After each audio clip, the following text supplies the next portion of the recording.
नमस्कार दोस्तों, स्वागत है आपका हमारे इस YouTube चैनल पर। एक बार फिर से आपके प्यार और आपके विश्वास के लिए गाइस तहे दिल से शुक्रिया। आज हम हाजिर हैं फिर से एक बहुत ही इन्फॉर्मेटिव वीडियो लेकर के गाइस। इसमें हम लोग जो है बीएड फर्स्ट ईयर के स्टूडेंट्स के लिए वीडियो है, और जो बच्चे MD university, CDLU, CRSU Kurukshetra university से बीएड फर्स्ट ईयर में पढ़ाई कर रहे हैं और अपने पेपर सेकंड की तैयारी कर रहे हैं, उनके लिए ये वीडियो काफ़ी हेल्पफुल होने वाली है।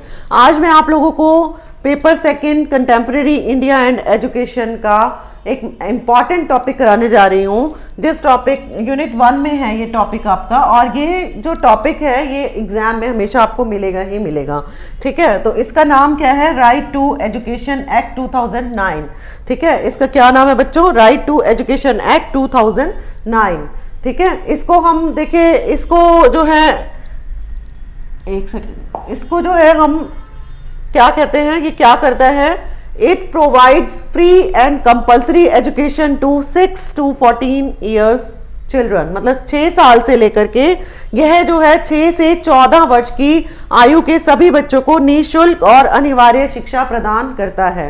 ये क्या करता है? राइट टू एजुकेशन का मतलब ही क्या है? जैसे नाम से ही आपको पता चल रहा है कि एजुकेशन करने का एक राइट प्राप्त होना। किन बच्चों को प्राप्त होता है? 6 से 14 साल के जितने भी बच्चे हैं उनको अनिवार्य रूप से और निःशुल्क रूप से जो है ये शिक्षा प्रदान करता है। ये दो बातें आपको याद रखनी है। अगर right to education act paper में आ जाता है तो आपको लिखना है कि ये 6 to 14 ईयर्स की एज के सभी बच्चों को फ्री में यानी कि निःशुल्क देता है और अनिवार्य यानी कंपलसरी उनको शिक्षा लेनी ही लेनी है, ठीक है। ये है। और ये कब एक्सिस्टेंस में आया था? इससे पहले जो है ये नहीं दिया जाता था, सभी बच्चों को निःशुल्क शिक्षा प्राप्त नहीं होती थी। ये एग्जिस्टेंस में कब आया था? यह 1 अप्रैल 2010 को अस्तित्व में आया था। यानी कि 1 अप्रैल 2010 को जो है इसको कंपलसरी कर दिया गया था कि सभी बच्चों को शिक्षा ग्रहण करनी ही करनी है, चाहे कोई किसी भी परिवार से है, अमीर है, गरीब है, ठीक है, चैलेंज्ड है, तो सभी को शिक्षा लेनी है। और इसका जो इसके बारे में जो है लिखा किसने गया था? Article 21A of the Indian constitution is concern with this. क्या है इसके साथ बच्चों? ये आपको याद रखना है हमेशा कि आर्टिकल 21A जो है इंडियन कॉन्स्टिट्यूशन का, वो इसके साथ कंसर्न है। समझ रहे हो? आर्टिकल 21A, ये बात आपको लिखनी है। अगर राइट टू एजुकेशन एक्ट आता है आपका एग्जाम में, शॉर्ट नोट में भी आ सकता है और लॉन्ग क्वेश्चन भी आ सकता है, तो मैं दोनों में बता रही हूँ आपको। अगर शॉर्ट क्वेश्चन आता है तो इतना सही, अगर आप लिख दोगे कि यह किससे रिलेटेड है, ये 6 to 14 ईयर्स एज के सभी बच्चों को निःशुल्क और अनिवार्य शिक्षा प्रदान करता है। और दूसरी बात यह है कि ये कब आया था अस्तित्व में, कब इसकी शुरुआत हुई थी, इसका स्टार्टिंग पॉइंट क्या था? 1 अप्रैल 2010, 1 अप्रैल 2000 को ये आया था। और आर्टिकल 21A में जो है इंडियन कॉन्स्टिट्यूशन का जो आर्टिकल 21A है इसी से ही रिलेटेड है। किससे रिलेटेड है? राइट टू एजुकेशन एक्ट से रिलेटेड है, ठीक है गाइस। तो ये बातें आपको ध्यान में रखनी है। इसके बाद देखिए अब इसमें क्या है कि 86th कॉन्स्टिट्यूशनल अमेंडमेंट क्या हुई थी, यानी कि इसमें अमेंडमेंट 86वां जो है संविधान संशोधन किया गया था 2021 में। वो क्या था? क्या है कि the state shall provide free and compulsory education to all children of the age of 6 to 14 years, ठीक है। जो बात मैंने आपको पहले ऊपर बताई है वही यहाँ पर बताया गया है। क्या बताया गया है कि यह जो राज्य हैं, जितने भी राज्य हैं, राज्य सरकारें हैं, वो क्या करेंगी कि 6 से 14 वर्ष की आयु के सभी बच्चों को निःशुल्क और अनिवार्य शिक्षा प्रदान करेंगी, ठीक है गाइस। इसके बाद है आपका, अब आप कहेंगे कि मैम कई बच्चों को ये नहीं पता होता है कि, वैसे तो सभी को पता होगा लेकिन हम सभी का लेकर चलते हैं कि कई बच्चों को नहीं पता। अगर मान लो कि कॉन्स्टिट्यूशन कहते किसको हैं, what do you understand by constitution, हमारा क्वेश्चन ये उठता है। तो कॉन्स्टिट्यूशन क्या होता है? संविधान एक चीज क्या है? हमारे देश का संविधान हमारे देश की आत्मा लगा लीजिए, प्रियम्बल होता है किसमें, उसको जो है सोल कहा जाता है, जिसमें सब कुछ लिखा होता है। The constitution is the fundamental legal document. क्या है? अगर हम सिंपल वर्ड्स में बोलें कि कॉन्स्टिट्यूशन क्या होता है, constitution is the fundamental legal document. संविधान जो होता है वो मौलिक कानूनी दस्तावेज है, ठीक है, यानी कि ये एक कानून का दस्तावेज है, लीगल डॉक्यूमेंट है। और इसमें क्या होता है? ये सोर्स होता है किसका? Powers and authorities of government, ठीक है, powers and authorities of government. यानी कि गवर्नमेंट को पावर्स कौन देता है? संविधान देता है। अथॉरिटीज कौन देता है? जो है संविधान में प्रदान होती है। सरकार की शक्तियों और प्राधिकारों का ये स्रोत है, ठीक है, सरकार की शक्तियों का ये सोर्स है। क्या है? कॉन्स्टिट्यूशन जो होता है वो सरकार की शक्तियों का सोर्स है। ठीक है, और क्या है बच्चों इसमें? यह क्या होता है? It is the supreme and basic law. यह एक सुप्रीम लॉ है, इससे ऊपर जो है कुछ नहीं होता। अगर प्राइम मिनिस्टर भी कोई गलती करता है तो वो भी जो है वो लायबल होता है इसके प्रति।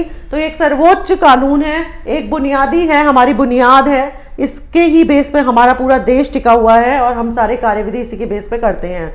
It tells about the basic rights of the citizens. ये हम लोगों के भी राइट्स को बताता है, हम लोगों के पास क्या राइट्स हैं वो हमें पता होने चाहिए। हम सबको संविधान की जानकारी होनी चाहिए। उसमें हमारे 6 फंडामेंटल राइट्स है और उसमें कई राइट्स को अमेंडमेंट भी किया गया है, कुछ को अमेंडमेंट्स की गई हैं, वो भी आप पढ़ सकते हैं। तो क्या करता है ये? It defines and delimits the main organs of the government and their jurisdiction as well as the basic rights of citizens. ये क्या करता है गाइज कि इट डिफाइंस मतलब ये सरकार के मुख्य अंगों और उनके अधिकार क्षेत्र के साथ साथ नागरिकों के मूल अधिकारों को भी परिभाषित करता है, साथ साथ उनको परिसीमित भी करता है।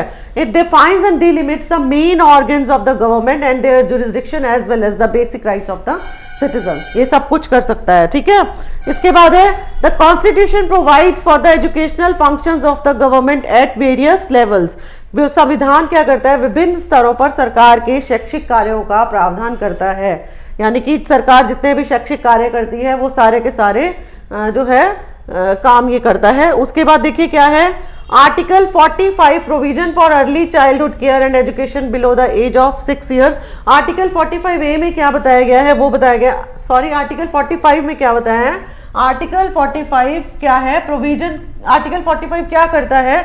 इसमें प्रोविजन है किसके लिए? For early childhood care and education below the age of 6 years. मतलब जो 6 साल से नीचे के बच्चे होते हैं ना, अनुच्छेद 45 में प्रारंभिक बाल्यावस्था देखभाल और 6 वर्ष से कम आयु की शिक्षा का प्रावधान होता है उसमें। यानी जितने भी बच्चे 6 वर्ष से कम आयु के हैं उनकी देखभाल करने का प्रावधान है, प्रोविजन है इसके अंदर। ठीक है, और आर्टिकल 51A किससे रिलेटेड है? आर्टिकल 51A बताता है tells about the fundamental duties of parents और guardians to provide opportunities for education of their child. Article 51A क्या बताता है? कि जो हमारे पेरेंट्स होते हैं उनकी ड्यूटीज के बारे में बताता है।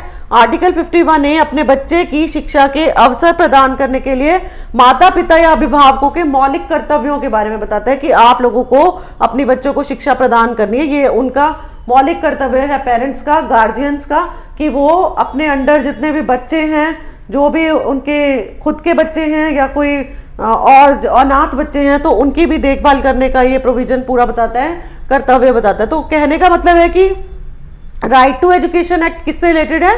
बेसिकली ये हमारा कब एग्जिस्टेंस में आया था, ये बात याद रखनी है आपको। ये कब एग्जिस्टेंस में आया था आपका? कब आया था बच्चों? भी मैंने बताया 1 अप्रैल 2010 को ये एग्जिस्टेंस में आया था। और ये किससे रिलेटेड है?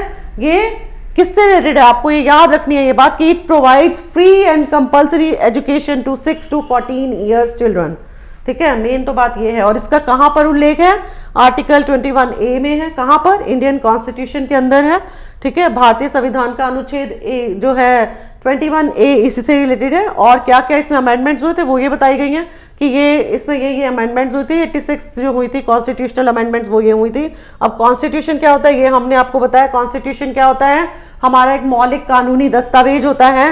ये सोर्स होता है powers and authorities of government का। ये सारा ये सुप्रीम बेसिक लॉ होता है। It tells about the basic rights of the citizens. ठीक है ना, ये डिफाइन क्या क्या करता है ये। और इसके बाद हमने किया था आर्टिकल 45 और आर्टिकल 51A के बारे में। तो गाइज ये बहुत इंपॉर्टेंट टॉपिक था जो मैंने आज आप लोगों को कराया है। हम लोगों ने अपनी पेपर 2 की तैयारी शुरू की है, कंटेम्प्रेरी इंडिया एंड एजुकेशन का। उसमें हमने एक छोटा सा पार्ट आज उठाया है और आगे हम सारे इंपॉर्टेंट टॉपिक्स धीरे धीरे कवर करेंगे। हम पेपर 2 जो है स्टार्ट कर चुके हैं, हमारी सीरीज स्टार्ट हो चुकी है। तो गाइज बने रहिएगा हमारे साथ, मिलते हैं फिर अगली इंपॉर्टेंट वीडियो में। Till then bye and take care guys. और इसको प्लीज़ शेयर, लाइक और कमेंट कीजिएगा और ज़्यादा से ज़्यादा इसको शेयर कीजिएगा ताकि औरों का भी भला हो जाए। Thank you guys.